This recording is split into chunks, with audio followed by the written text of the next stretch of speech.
Bismillahirrahmanirrahim. Assalamualaikum warahmatullahi wabarakatuh. Waalaikumsalam warahmatullahi wabarakatuh. Tabi pun. Ya pun. Apa kabar sahabat Kota Kupring Sewu dimanapun berada? Kembali bertemu dengan saya Muhammad Ridwan, koordinator kota program Kota Kupring Sewu. Alhamdulillah ini adalah podcast yang kedua. Setelah kemarin kita sama-sama saksikan wawancara dengan Sekretaris Dinas Lingkungan Hidup Kabupaten Pring Sewu, Ibu Rini Andalusia. Terima kasih atas atensinya, luar biasa. Pengunjung di Kota Kupring Sewu Channel luar biasa, sudah mencapai ratusan. Nah, podcast yang kedua ini alhamdulillah sudah hadir bersama kita semua Bapak Homsi Wastobir ST. Beliau anggota DPRD Kabupaten Pring Sewu dari fraksi Partai Keadilan Sejahtera. Sebelum saya wawancara dengan Pak Homsi, saya akan menceritakan sosok beliau.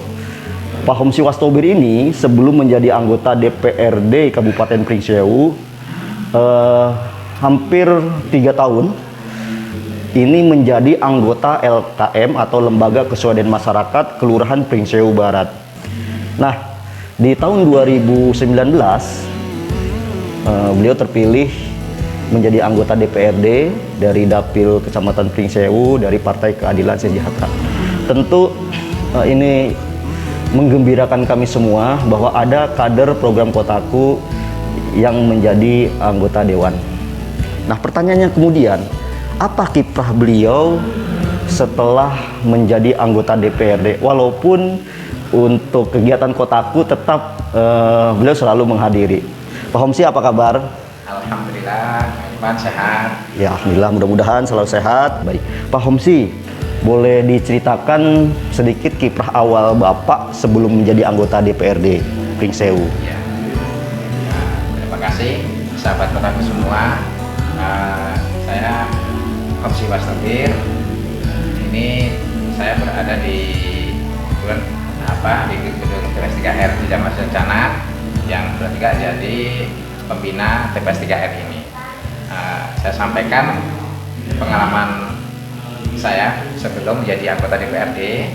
Jadi tahun 2016 itu saya masuk di kepengurusan LKM. Dan di LKM itu ternyata saya baru masuk, tapi sama rekan-rekan diminta untuk menjadi koordinator LKM. Jadi itu pengalaman saya yang istilahnya dari yang tidak pernah ikut di LKM atau jadi koordinator LKM. Tapi alhamdulillah rekan-rekan anggota mereka support, artinya saling membantu sehingga proses kegiatan LKM yang ada itu dapat berjalan. Kemudian banyak hal yang memang kita perlu belajar karena memang dari awal kita baru masuk di organisasi LKM itu. Nah, di LKM itu ada bagian infrastruktur, kemudian ada sosial, kemudian ada yang ekonomi. Dari infrastruktur ya banyak hal yang program dari Kotaku.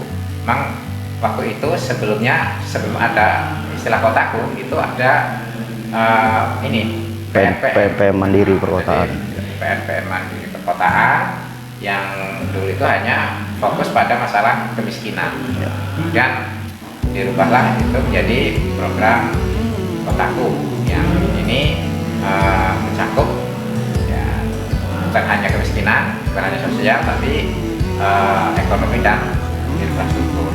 Baik, Pak Homsi, setelah menjadi anggota DPRD Kabupaten Pring Sewu, ternyata Pak Homsi ini tidak lupa dengan asal muasal beliau sebelum jadi anggota DPRD. Nah, program Kotaku Pring Sewu sangat terbantu ketika ada relawan, kami menyebutnya relawan program yang duduk di legislatif. Nah, ada peran yang sangat luar biasa yang dilakukan oleh kawan-kawan legislatif yang dulu berasal dari LKM. pertama adalah mensukseskan program skala kawasan di Kabupaten Pringseu, yakni terbangunnya 3 TPS 3R. Yang kebetulan memang hari ini pun saya berkunjung di hari Sabtu tanggal 11 September 2021 ada kegiatan di sini. Nah, TPS 3R Pringseu Barat, Pringseu Selatan, dan Pringseu Utara itu salah satunya berkat bapak-bapak yang duduk di legislatif. Di DPRD Kabupaten Pringseu ada 2 orang yang berasal dari LKM. Yang pertama beliau Pak Homsi dari PKS, dan yang kedua Pak Sudiono dari Gerindra. Bisa diceritakan tidak peran Pak Homsi di DPRD, ya walaupun sudah tidak lagi di LKM, untuk memfasilitasi kegiatan program Kotaku? Terima kasih. Jadi ketika saya di DPRD, waktu itu apa ya tidak terpikirkan bisa jadi anggota DPRD. Anggota DPRD. Ya, mungkin itu sudah menjadi garis tangan di DPRD. Nah, kemudian prinsip saya adalah saya ini tetap sebagai warga masyarakat. Artinya berpikir tentang bagaimana supaya lingkungan, kemudian ekonomi dan sosial itu bisa saya berada di sana bisa membantu. Ya, ini sebagai contoh ketika program TPS 3R ini berjalan, kemudian ternyata waktu itu belum masuk di RKPD. Ya. Dan itu menjadi masalah ketika itu tidak ada anggaran untuk TPS 3R terkait dengan listrik, terkait dengan untuk pengurus. Nah, sehingga waktu itu Pak Hendrik selaku DLH yang membuat nota dinas. Ya, ini jadi atensi saya bahwa ini memang harus dilaksanakan dan harus dianggarkan. Maka ya, kita perjuangkan. Kebetulan saya di Badan Anggaran, nota dinas yang disampaikan oleh DLH bisa tercover waktu itu. Ya, bilang bisa tidaknya 3 TPS ini bisa berjalan, dan ya sampai sekarang kita bisa hanya menikmati hasil dari proses itu. Baik, jadi itu sekelumit cerita dari Pak Homsi. Memang betul, saya ingat di detik-detik terakhir penetapan anggaran di tahun 2020, alokasi untuk operasional TPS 3R itu belum cukup. Waktu itu memang sudah dianggarkan, tapi hanya sekitar 50 juta untuk mendanai operasional 3 TPS 3R. Tentu dengan jumlah tersebut tidak memadai. Alhamdulillah Pak Homsi, seingat saya waktu itu sampai malam Pak Homsi masih WA saya sedang berjuang dengan anggota DPRD yang lain, melobi para pihak khususnya di TAPD untuk mengalokasikan anggaran operasional TPS 3R. Alhamdulillah waktu itu sekitar 500 juta Pak Homsi ya, untuk alokasi anggaran TPS 3R. Nah, ini bentuk bukti konkret efektifnya jika ada anggota relawan Kotaku duduk di posisi-posisi penting, salah satunya di legislatif, sehingga tujuan dari program bisa tercapai berkat mereka. Nah, selanjutnya Pak Homsi nih, program Kotaku kan tidak berhenti dengan membangun TPS 3R. Saat ini ya, juga sedang dibangun tempat pengolahan sampah terpadu di Pekon Podomoro dan Pekon Sidoarjo. Tentu skenarionya sama. Di tahun 2021 harus ada alokasi anggaran untuk mengoperasionalkan 2 TPST tersebut. Nah, kira-kira apa yang akan dilakukan oleh Pak Homsi untuk mengadvokasi supaya anggaran itu teralokasi kembali di tahun 2021, termasuk penganggaran kembali TPS 3R? Ya, kita yang penting dari yang terkait, opini yang terkait itu memang pertama harus mengajukan. Jangan sampai kita tidak mengajukan, kemudian di tengah jalan ada permasalahan, penting diajukan, kemudian nanti kita akan kawal itu. Kita kawal. Artinya melihat seberapa kebutuhan dari TPS 3R itu, supaya nanti bisa kita melihat, karena yang namanya postur anggaran itu kan Ya. kita harus benar-benar teliti, karena memang kemarin memang ini harus berjalan, jadi mau tidak mau memang ada kegiatan yang harus kita kalahkan. Jadi kalau dengan adanya rancangan dari awal, kemudian bisa masuk di RKPD, nah itu nanti yang bisa kita perjuangkan untuk tetap, artinya hal itu jangan sampai hilang. Baik, Pak Homsi, akhir-akhir ini kan persoalan sampah di Kabupaten Pringsewu sedang menjadi atensi nih semua lapisan masyarakat terkait tempat pemrosesan akhir Bumi Ayu atau TPA Bumi Ayu. Nah, kemarin di Jumat 10 September 2021 kan ada tanggapan pemerintah Kabupaten Pringsewu terhadap pandangan-pandangan praksi. Nah, dari praksi Partai Keadilan Sejahtera sendiri bagaimana tanggapannya terkait persoalan TPA Bumi Ayu? Pandangan kami terhadap TPA Bumi Ayu itu bahwa itu harus perlu namanya jangan sampai tidak diolah. Artinya sampah itu kalau dibiarkan ya lama-lama akan penuh, apalagi sampai ini baru perjalanan Kabupaten Pringsewu itu ya belum lama, artinya baru 9 tahun. Kalau nanti 10 tahun yang akan datang, mungkin Pringsewu akan kesulitan tempat pembuangan akhir. Maka perlu namanya teknologi tempat guna yang mampu pertama bisa mengurai, yang kedua bisa memanfaatkan sampah itu, yang ketiga bagaimana juga kemampuan pemerintah daerah bisa menganalisa bahwa 10 tahun yang akan datang TPA ini tetap berjalan dan beroperasi. Baik, nah kami tim Kotaku sudah turun langsung ke TPA beberapa waktu lalu setelah viralnya video penumpukan sampah sampai ke gerbang TPA. Nah, kita sudah memiliki data bahwa luas TPA Bumi Ayu itu hanya 2,2 hektar kalau tidak salah. Informasi dari Dinas Lingkungan Hidup.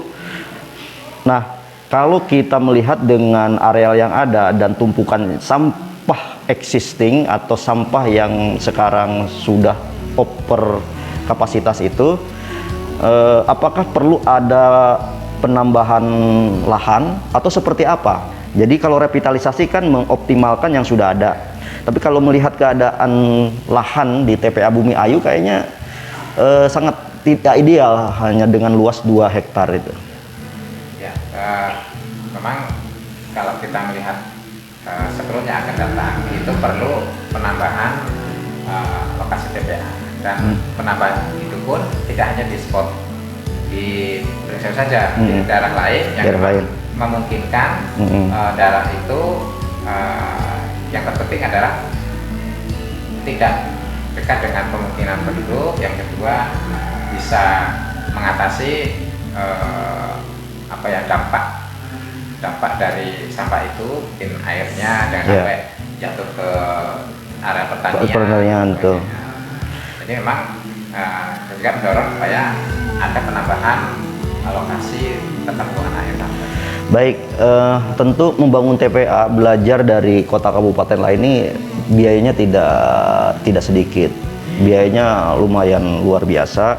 Kira-kira advokasi seperti apa yang akan dilakukan oleh legislatif supaya anggarannya ini terpenuhi ini untuk revitalisasi atau pembangunan baru TPA?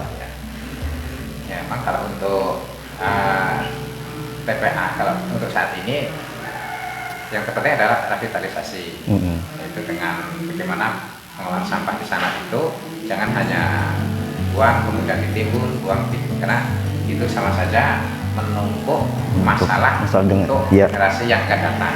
Setuju Pak Homsi. Nah, perlunya pengolahan yang memang benar-benar bisa berbasis bagaimana sampah itu bisa berkurang, yang kedua bagaimana supaya itu berdampak ekonomi kepada masyarakat.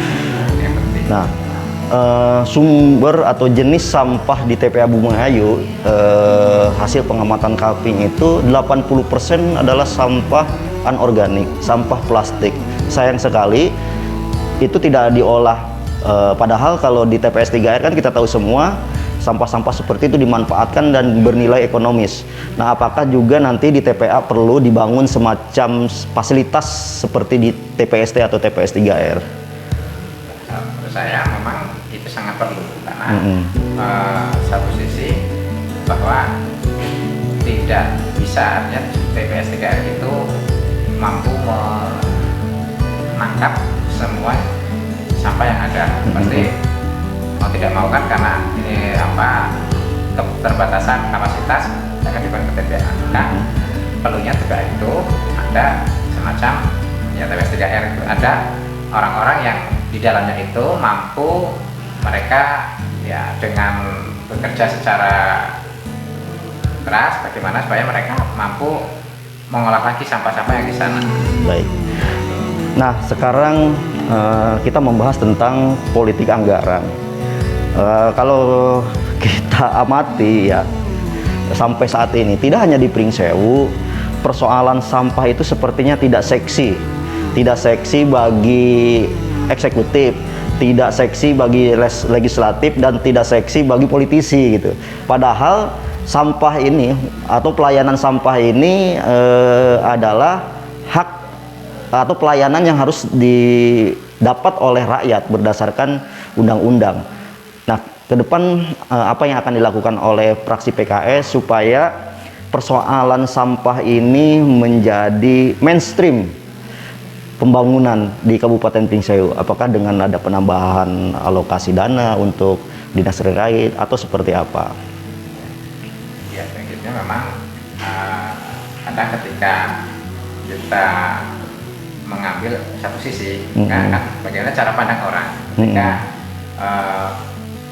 kita di fraksi itu bahwa karena berbatu final iman, bahwa kebersihan itu sebagian dari iman. Betul. Nah, itulah semangat kita bahwa memang sampah itu ya persoalan orang-orang yang beriman. Betul. Kalau itu secara politik, secara